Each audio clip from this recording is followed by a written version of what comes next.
Greetings in the name of the Lord. Today, as we continue our Lenten journey, we pause to reflect on the theme, Healing Through the Wounds of Christ. And our Gospel reading from John 11, verse 47 to 53, brings us to a moment of high tension, a moment where religious leaders gather behind closed doors, worried and afraid. But before we dive into this meeting, let's step back. Just before this passage, something extraordinary happens. Jesus raises Lazarus from the dead. Lazarus, the beloved brother of Mary and Martha, had been in the tomb for 4 days.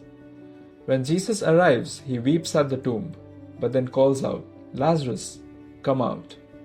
And Lazarus walks out alive, grave clothes still wrapped around him. This miracle was powerful, it was public, and it was dangerous. The raising of Lazarus became the turning point in Jesus' ministry. Many began to believe in him, but others ran to the Pharisees and told them what he had done. And that's where today's passage begins. The chief priests and the Pharisees are afraid. They say, if we let him go on like this, everyone will believe in him, and then the Romans will come and take away both our temple and our nation. They feared losing control, losing their position, losing the temple. And in the midst of this anxiety, Caiaphas the high priest speaks. He says, "You do not realize that it is better for you that one man die for the people than the whole nation perish." On the surface, it's cold calculation, one man's sacrifice to preserve the nation. But unknowingly, Caiaphas is prophesying the heart of the gospel. One man would die, not to preserve a political order, but to heal a broken world. Let me tell you a story. In a quiet village, a little boy once fell into a deep, narrow well. The people gathered quickly, but the space was too tight, too dangerous. They didn't know how to reach him. Then his older brother stepped forward. He tied a rope around himself and without hesitation, lowered himself into the darkness. He found his brother, tied the rope around him, and shouted, "Pull him up." As the younger boy was lifted to safety, he looked down and saw his brother wedging himself against jagged stones, steadying the rope, bracing the weight.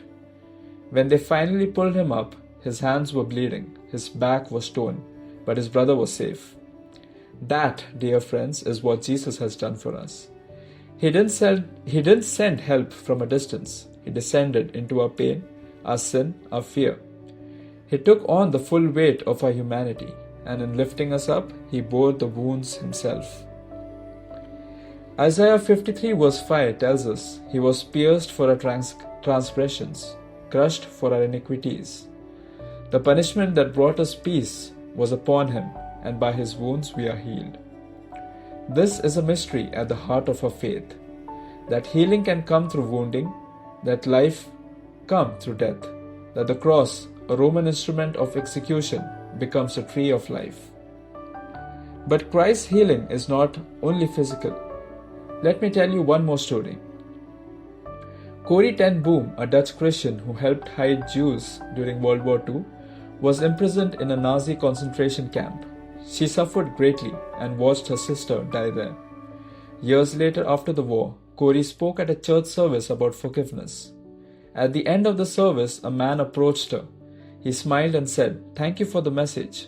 I was one of the guards at the concentration camp. I have become a Christian. Will you forgive me?" Corrie froze. She remembered the cruelty, the suffering, her sister's slow death. And in that moment, she said she could not forgive him. But she prayed, "Jesus, I cannot forgive him. Give me your forgiveness." She reached out her hand, and as she did, she said it was as if a current of warmth passed through her. She felt God's love flow through her, and she forgave him.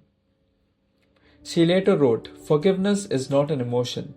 It is an act of the will, and the will can function regardless of the temperature of the heart." This, dear friends, is the power of the cross. Jesus doesn't just forgive us from a distance. He enters our wounds, our betrayals, our regrets, our losses, and begins the slow, beautiful work of healing. And when we bring our wounds to him, they do not disappear, but they are redeemed. Scars become stories. Hurt becomes hope. Weakness becomes a witness. So today I invite you to come to the cross just as you are. Are you carrying pain? Bring it to his wounds. Are you struggling to forgive? Lay it at his cross. Are you feeling too broken, too unworthy, too far gone? Remember, healing comes through wounds, not around them. Because Christ was wounded, you don't have to hide yours. As we continue this Lenten journey, we will come to a cross, yes. But beyond the cross is an empty tomb, and beyond the wounds is a resurrection. Let us walk this journey with courage, with faith, and with hope, trusting that through his wounds we are being made whole. Amen.